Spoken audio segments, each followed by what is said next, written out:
Student, good morning to all of you. आज जो है बेटा आपका अपनी क्लास में स्वागत है। तो सबसे पहले जो है मैं आपको बताना चाहूँगी आज का जो हिंदी ग्रामर में यानी कि हिंदी व्याकरण में हमारा टॉपिक यानी कि विषय क्या है। तो आज का विषय जो है हमारा छंद। ये किसी भी क्लास के बच्चे कर सकते हैं, इंटरव्यू के लिए जो है जाते हैं वे भी, और गवर्नमेंट जॉब के लिए जो तैयारी होती है हिंदी के लिए तो वो भी कर सकते हैं। छंद जो है ऐसा विषय है ग्रामर में जो कि ये सभी यानी कि हिंदी का जहाँ भी कुछ मिश्रण होगा तो छंद ग्रामर में अवश्य आते हैं। किसी भी लेवल के इंटरव्यू या किसी पे भी आ सकते हैं। तो ये जो है 10th क्लास से स्टार्टिंग होते हैं और इससे पहले छोटी क्लासेस में इतना इनको नहीं दर्शाया जाता। तो इसको जो है ध्यान से देखेंगे।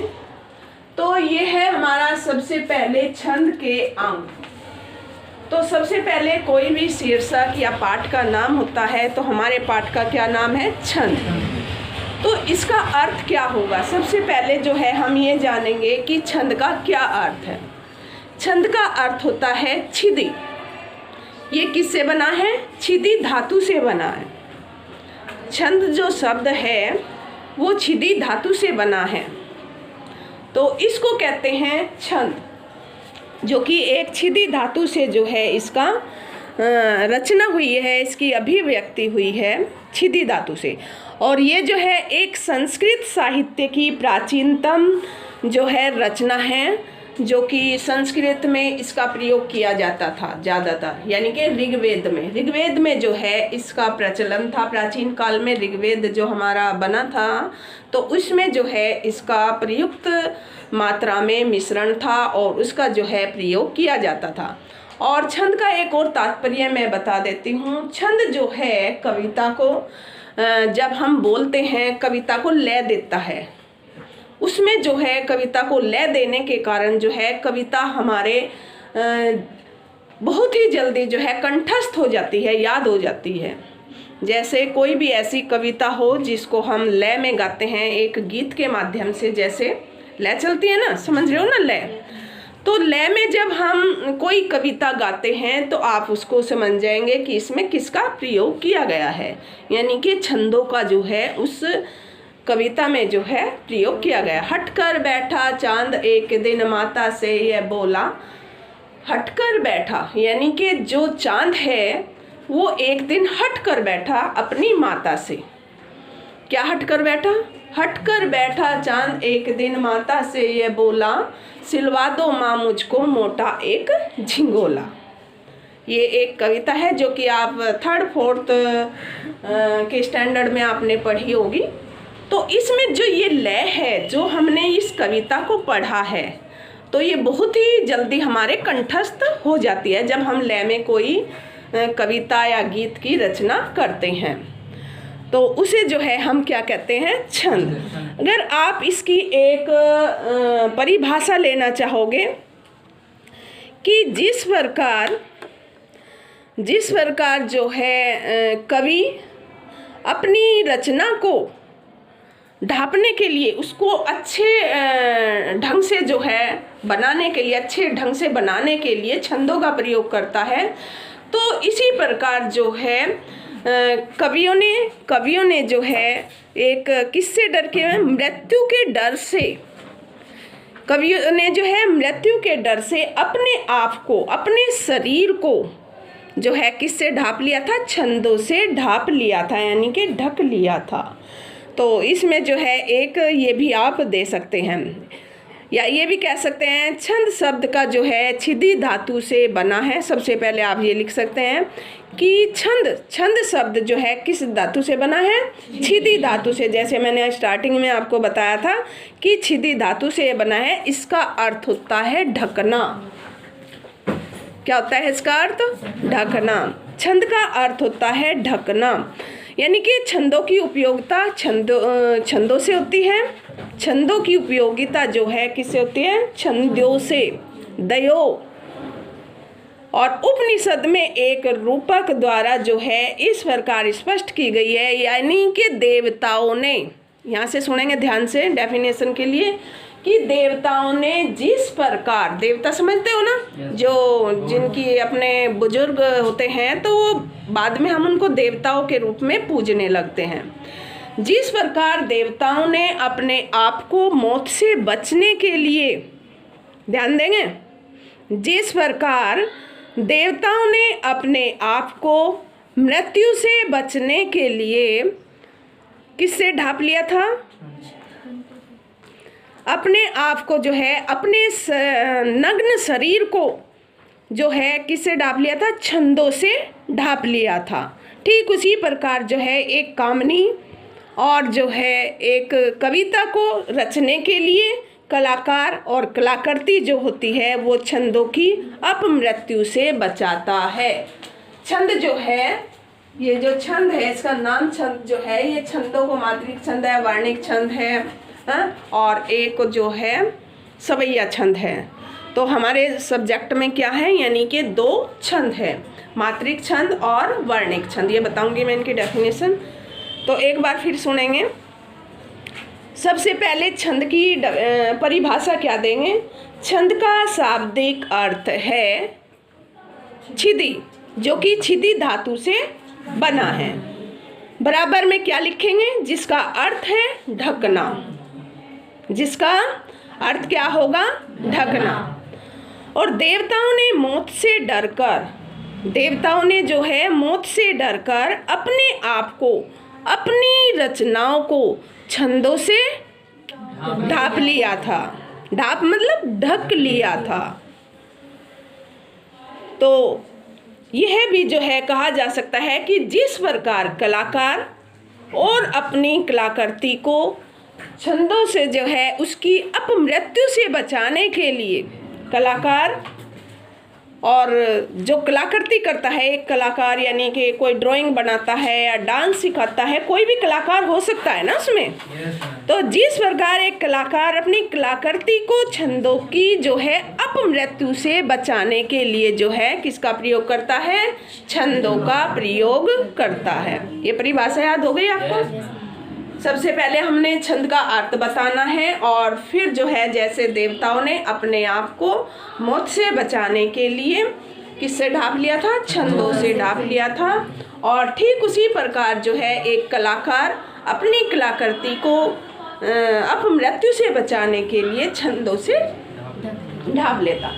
तो ये तो बताया भी मैंने आपको छंदों का अर्थ, छंद किसे कहते हैं या छंद से क्या तात्पर्य है, ये बहुत जल्दी डेफिनेशन याद हो जाएगी। ठीक है। सेकंड आता है कि हमारे छंद के अंग, जैसे हमारे अपने अंग है नाक, कान, मुंह, आँख है, हाथ, पैर, सभी ये हमारे शरीर के क्या है? अंग है। ठीक उसी प्रकार जो है ये छंद के हमारे अंग है। सबसे पहले आता है इसमें वर्ण। वर्ण को सभी बच्चे जानते हैं, वर्ण क्या होता है। जैसे क, ख, ग, घ, ये हमारे क्या है? वर्ण है। वर्ण के बारे में सभी जानते हैं। नेक्स्ट आता है हमारा मात्रा, यानी कि मात्रा जो है छोटी ई, बड़ी ई, छोटा ऊ यानी कि बड़ा ऊ, ये हमारी क्या लगती है? वर्णों पर मात्राएं लगती है। मात्रा से संबंधित जानेंगे ना, ये हमारी होती है मात्राएं। फिर आता है इसमें गति। गति से तात्पर्य है जिस प्रकार जैसे नहर में, नदी में पानी चलता है तो वो एक गति में बहता है ना, देखा ना, एक ही गति में बहते हुए, या उल्टा बह जाता है, नहीं ना, यानी कि एक ही गति में वो बहता है, तो इसको कहते हैं हम गति। ठीक उसी प्रकार जैसे हम कोई कविता पढ़ते हैं, कविता बोलते हैं, तो उसमें हमारी एक गति होती है, बोलने की होती है ना, पढ़ने की गति, किस तरीके से उसको पढ़ा जाता है, तो उसमें जो है ये गति का प्रयोग किया जाता है। फिर जाता है यति। इनको याद रखेंगे क्योंकि कई बार जो है छंद के जो है ये अंग आ जाया करते हैं कि यति से क्या तात्पर्य। मोस्ट इम्पोर्टेंट यति। यति का शाब्दिक अर्थ होता है विश्राम या रुकना। जब हम कविताओं को पढ़ते हैं तो आपने देखा होगा बीच में अल्पविराम या अर्ध विराम या पूर्ण विराम, ऐसे विराम चिन्हों का प्रयोग किया जाता है, तो उसको जो है हम क्या कहेंगे? यति। क्लियर? तुक। अब तुक जो है, जैसे हम लाइनें पढ़ते हैं तो एक जैसे शब्द भूप, भूप आया ऊपर की, मैंने यहाँ पर उदाहरण लिखे नहीं है, जैसे लास्ट में हमारा आ गया भूप, भूप यानी कि राजा, और नीचे उसी लाइन में आ गया रूप लास्ट में, यानी कि पे, और पे हमारा आ गया है। तो दोनों पंक्तियों के अंत में पे आने पर तो ये हमारी क्या हो गई है? तुक। समझ रहे ना? तुक, इसको बोलते हैं हम तुक। जैसे उदाहरण भी कई हो सकते हैं, इसमें उदाहरण मैंने सामने दिया नहीं आपको। जैसे ये है, जाति न पूछो साध की पूछ लीजिए ज्ञान, यान आया ना बाद में, यान। और दूसरी अगर इसी पंक्ति को हम पढ़ेंगे, मोल करो तलवार का पड़ा रहन दो म्यान। तो लास्ट में ज्ञान और म्यान, यान यान। तो ये जो दो शब्द आए हैं या नए नए लास्ट में आए हैं, वैसे इसमें दो शब्द आए हैं, तो इसको हम क्या कहते हैं? तुक। जैसे आपने छोटी क्लासेज में पढ़े होंगे, तुकबंदी शब्द लिखिए, आते हैं ना छोटी क्लासेज में कि तुक संबंधी जो है शब्द लिखिए, तो इसको कहते हैं हम तुक। फिर आता है आपका चरण। चरण जो है मैं अभी आपको डिटेल बताऊंगी, पहले वैसे बता देती हूँ। जैसे हम कविता पढ़ते हैं तो उसमें चरण आते हैं। जैसे चौपाई में जो है 4 चरण होते हैं। चौपाई तुलसीदास द्वारा रचित चौपाई होती है, और दोहा यानी कि कबीरदास रहीमदास द्वारा जो रचित दोहे होते हैं उनमें 2 चरण होते हैं। यानी कि दोहा आपने देखा होगा 2 लाइनों में दिया जाता है, देखा ना दोहा? तो दोहा यानी कि इसमें जब हम लिखते हैं दोहे को, तो यानी कि यहाँ से हमने लिखना स्टार्ट किया दोहा, और यहाँ पर अल्पविराम आ जाता होगा, देखा होगा आपने। फिर हम दोहा यहाँ से लिखना शुरू करेंगे, फिर यहाँ अल्पविराम आएगा, फिर नेक्स्ट लाइन यानी कि उसी के नीचे यहाँ से लिखेंगे अल्पविराम, और फिर ये पूर्ण विराम। तो यानी कि ये हो गए हमारे दोहे के चरण। समझ रहे हो ना? चरण। चरण को एक शब्द और भी कहा जाता है, पाद। क्या कहते हैं इसको हम? कई बार जो है ये हमारी बोर्ड में क्लासेज में आ जाता है कि दोहे में कितने पाद होते हैं, तो यानी कि 4 पाद होते हैं। पाद को ही चरण कहा जाता है। ये क्लियर हो रहा है ना आपको? जैसे हमारा ये दोहा है, और दोहे में यहाँ 1 चरण, ये दूसरा चरण, तीसरा और ये चौथा चरण। इस दोहे को समझने के लिए, इसको बाद में बताएंगे, पहले मैंने चरण का थोड़ी डिटेल्स दी है, इसके आगे बाद में जाएंगे। फिर होता है हमारा गण, कि गण किसे कहते हैं? गण जो होते हैं जब हम मात्राओं की गणना करते हैं, हम छंदों में और चौपाइयों में जो है, जैसे हमने कोई दोहा लिख दिया है तो उसमें हम मात्राओं के अनुसार चलते हैं और वर्णों के अनुसार चलते हैं। इन दोनों का जो है बहुत अधिक महत्व होता है। होता तो सभी का है, क्योंकि शरीर का कोई भी अंग होता है तो सभी अपनी जगह अपना महत्व देते हैं। तो सबसे पहले जो है इन दोनों का वर्ण और मात्रा का प्रयोग छंदों में किया जाता है। ठीक है? तो वर्ण सभी जानते हैं, क ख ग, और मात्रा जो कि अ आ इ ई, ये सारी मात्राएं जो वर्णों पर लगाई जाती है। तो ये तो हो गया। फिर आता है हमारा कि छंद कितने प्रकार के होते हैं, ये मैंने आपको सारे बता दिए इसके अंग। फिर जो है हमारा आता है छंद कितने प्रकार के होते हैं। छंद होते हैं हमारे 2 प्रकार के। एक जो है वर्णिक छंद, जिसमें वर्ण दिए जाते हैं, वर्णों का गणना होती है इसमें। और सेकंड होता है हमारा मात्रिक छंद। सेकंड क्या होता है हमारा? मात्रिक छंद। और हमारे सिलेबस में जो कि आपकी क्लासेज का सिलेबस है, तो इसमें जो है आता तो वर्णिक छंद भी है, लेकिन मात्रिक छंद जो है मोस्ट इम्पोर्टेंट, ये हमेशा आया करता है। ठीक है? तो सबसे पहले हमने लिया इसमें मात्रिक छंद। अब मात्रिक छंद में जो है 3 भाग होते हैं इसके, सममात्रिक, अर्ध सममात्रिक और विषम मात्रिक। अब इसमें जो है हमारे सामने क्वेश्चन आता है कि सममात्रिक जो है किसे कहते हैं हम, ऐसे इसमें कोई दर्शाया नहीं गया है। सम यानी कि समान, और अर्ध यानी कि आधा मात्रा, आधी मात्रा, और विषम यानी कि बहुत अधिक। विषम का मतलब होता है बहुत अधिक। तो अब मात्रिक छंद का ये 3 प्रकार होते हैं, सममात्रिक, अर्ध सममात्रिक और विषम मात्रिक। इसमें जो है ज़्यादा डिटेल्स नहीं पूछी जाती है, इसको हम यहीं विराम देते हैं। अब चलते हैं इससे आगे कि मात्रिक छंद जो है वो कितने प्रकार के होते हैं एक तरीके से। तो मात्रिक छंद जो है 3 प्रकार के होते हैं हमारे। कौन से? 3 प्रकार के होते हैं। सबसे पहले दोहा छंद। मात्रिक छंद के प्रकार, यहाँ अगर हम लिखेंगे मात्रिक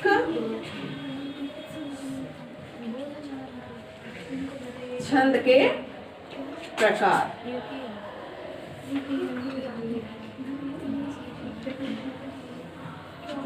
मात्रिक छंद के 3 प्रकार होते हैं। सबसे पहले दोहा छंद। नंबर 1 क्या होगा इसका? दोहा छंद।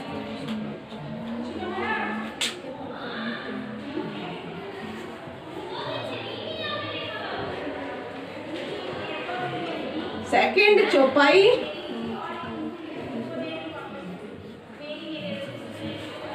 चौपाई सभी जानते हैं, दोहे को भी सभी जानते हैं। तो सबसे पहले दोहा, सेकंड चौपाई, और ये 2 ही होते हैं, 3 नहीं होते। सॉरी, इसमें मात्रिक छंद के जो प्रकार होते हैं हमारे वो 2 होते हैं जो कि मोस्ट इम्पोर्टेंट। ये दोनों ही हमारी क्लास में, बोर्ड में, एग्जाम में आया करते हैं। अब इतना ही आपको समझ आ गया होगा। अब चलते हैं मात्रिक छंद के प्रकार। सबसे पहले हम दोहे छंद के बारे में आपको जानकारी देंगे, ठीक है। तो सबसे पहले जो है दोहा छंद के 4 चरण होता है। जैसे मैंने अभी आपको बताया था कि 4 चरण होते हैं दोहे छंद के। जैसे कोई भी दोहा हो, कोई बच्चा बताएगा कोई दोहे? कबीरदास जी का कोई दोहा कंठस्थ है? नहीं। हाँ, तो दोहा छंद जो है उसमें हमारे कितने होते हैं? 4 चरण होते हैं। जैसे कोई भी दोहा हम बोल सकते हैं इसमें। तो इसमें जो है दोहे में, जैसे कबीर का है, कबीर नौबत आपनी दिन 10 लेहू बजाए। कबीर नौबत आपनी दिन 10 लेहू बजाए, ए पुर पाटन ए गली बहोरी न देखे आए। तो ये हमारा दोहा है। इसमें हमारे कितने हैं? 4 चरण हैं। अब 4 चरण जो है मैं बाद में बताऊंगी, इसके बारे में थोड़ा मैं बताऊंगी आपको कि वर्ण की गणना कैसे की जाती है और मात्रिक यानी कि मात्राओं की गणना किस प्रकार की जाती है। जब हम कोई भी जो है शब्द लिखते हैं, मैं एक दोहा लिखती हूँ, दोहे लिखकर जो है उस पर मैं बताऊंगी आपको मात्राओं की गणना। तो आप जो है ये दोहे का उदाहरण है हमारा, जाति ने पूछो साध की, अल्पविराम आ गए यहाँ पर, यानी कि ये एक चरण हो गया हमारा। दूसरा चरण पूछ लीजिए ज्ञान, ये हमारा कौन सा चरण हो गया? दूसरा चरण। तीसरा चरण मोल करो तरवार का, तीसरा चरण। और चौथा चरण पड़ा रहन दो ज्ञान। तो अगर आपसे पूछा जाए कि दोहे में कितने चरण होते हैं, तो हमारे 4 चरण होते हैं, ये याद रहेगा। तो पहले चरण में, पहला चरण हमारा हो गया ये जो पहले आता है, समझ रहे हो ना। इसमें हमारी कितनी मात्राएं होनी चाहिए? 13 मात्राएं। कितनी? 13 मात्राएं। पहले दूसरे के छोड़ के तीसरे में आ जाओ, तीसरे में भी हमारी 13 मात्राएं होंगी। एक को हमने छोड़ दिया ना, पहले और तीसरे चरण में कितनी मात्राएं होती है दोहे में? 13 मात्राएं। मात्राओं के बारे में बताऊंगी अभी। अब जो है हमारा आता है दूसरा और चौथा चरण।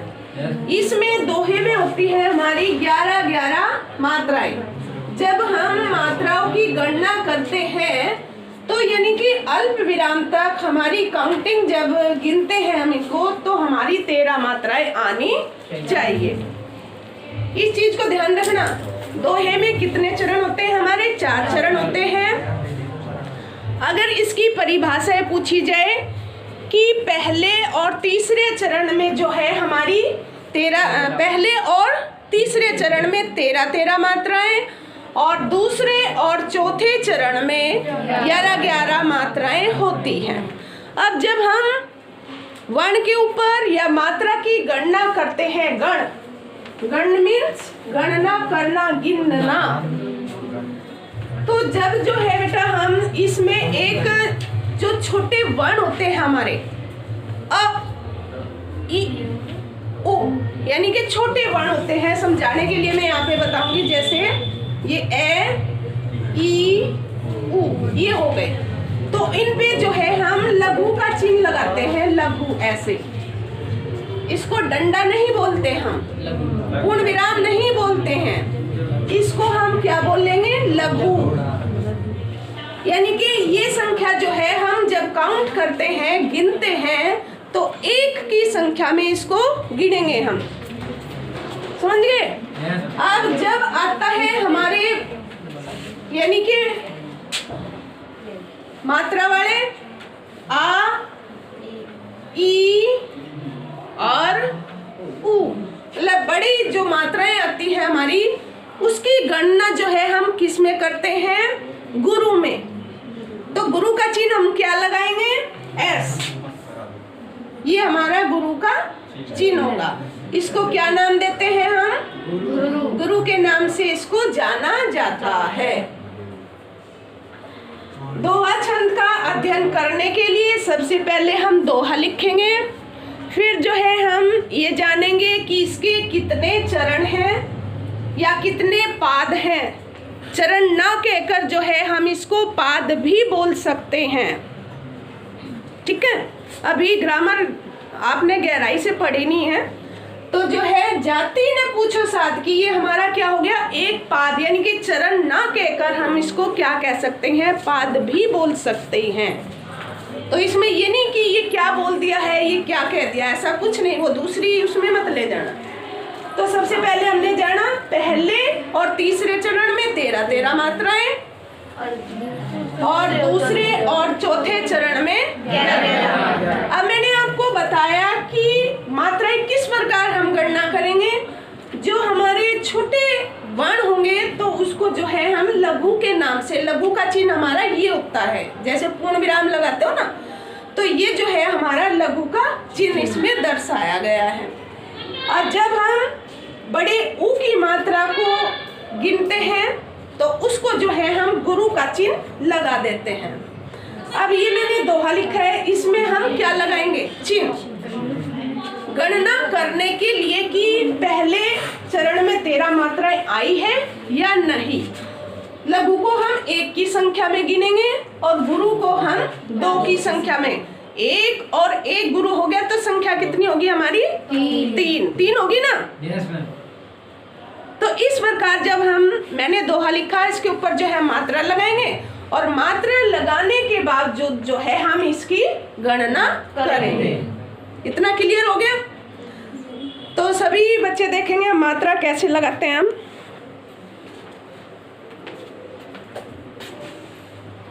यहाँ पर आएगा हमारा जा, गुरु, लघु, लघु, लघु, बड़े ऊ की है गुरु, और गुरु, गुरु और लघु और गुरु। कितनी मात्राएं हुई गिनना? 13 होगी मैम। 13 मात्राएं होगी। तो इस प्रकार जो है हम गणना करते हैं। थोड़ा मात्राओं को डिटेल से मैं कल की वीडियो में दूंगी आपको, ध्यान से देखेंगे। तो आज इतना देखेंगे कि इस प्रकार जो है हम मात्रा लगाएंगे। ये हमारा सबसे महत्वपूर्ण समझने का तरीका है, अगर ये हमें पता है। एक और थोड़ा सा मान के चलते हैं, जैसे जहाँ पर अदब में न, उसमें हम अनुस्वार में लिख देते हैं ना, तो जहाँ पर ये होंगे ये मान्य नहीं होते, इनकी गणना नहीं की जाती है। समझ रहे हैं ना? इनकी गणना समझाने के लिए बोल रही हूँ, इसमें ऐसा कोई नियम नहीं लिखा कि इनकी गणना नहीं होती। तो अब आगे लगाएंगे मात्रा। ये आगे लगानी, कौन बच्चे बताएगा मेरे को मात्राएं आगे? हाँ जी, किसी बच्चे को समझ आया तो बोल सकता ना मात्राएं कैसे लगाऊं अब आगे? एक मिनट बोलिए। हाँ जी, गुरु,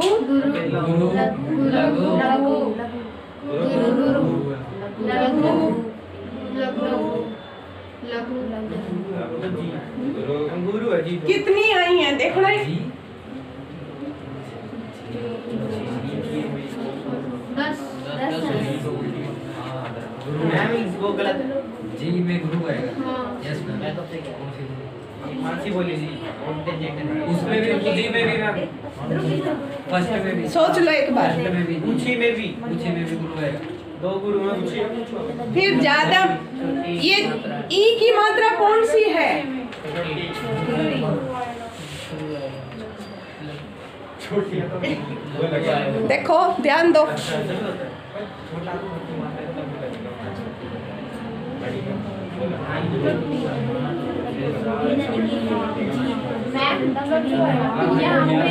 हाँ बोलो। यहाँ पे लीजिए लिखा, वहाँ पे एक और आएगा। वहाँ पे वो लघु आएगा। पूछी पूछी पे तो ठीक लगी है मात्रा, लीजिए पे आएगा, एक मात्रा और आएगी। लीजिए पे आएगी। समझ गए अब? Yes ma'am. मैं वही देख रही थी कि क्या बोलते हो। अब काउंट करो। 10 मैम, वो शायद 2 3 4 5 6 7 8 9 10। कहाँ गड़बड़ की है आपने? पूछ लीजिए ज्ञान। पूछी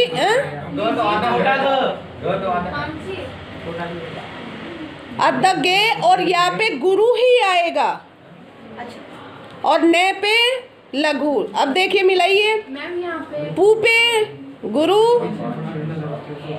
लघु, ली पे गुरु, जी पे लघु, ए गुरु। हाँ, ए गुरु। इसमें हमने क्या बोला? लघु गुरु। तो इसमें जो है कितनी मात्राएं होगी हमारी? 11। ठीक उसी प्रकार जो है हम इनमें लगाएंगे। लगाइए सभी अपनी कॉपी के ऊपर। दिया ना उदाहरण? सही, अगर सही मात्रा लगेगी तो गणना सही हो सकती है, अन्यथा नहीं।